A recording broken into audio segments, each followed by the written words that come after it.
जय जगन्नाथ फ्रेंड्स। आज एही वीडियो रे आमे फलर राजा भाबरे केउ फल को सम्मानित करा जायछि ताहा संबंध रे जानिबा। किंग ऑफ फ्रूट्स अर्थात फलर राजा हेउछि डुरियन। एही फल एक ट्रॉपिकल फल जहा दक्षिण पूर्व एशिया रे चाष करा जाय एवं एही फल एहार स्वतंत्र स्वाद सुगंध पई जनाशुना अटे।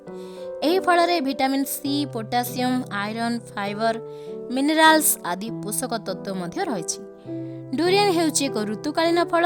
एही फल मुख्यतः ग्रीष्म ऋतु रे चाष करा जाय एवं एही फल को मुख्यतः आइसक्रीम, केक इत्यादि खाद्य पदार्थ रे मध्य व्यवहार करा जाय। एहा सहित डुरियन फलर अनेक स्वास्थ्य उपकार मध्य रहिछि।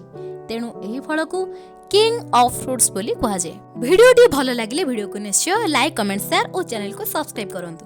वीडियो को शेष पर्यंत देखिथिबारु आपण मानकु बहुत बहुत धन्यवाद।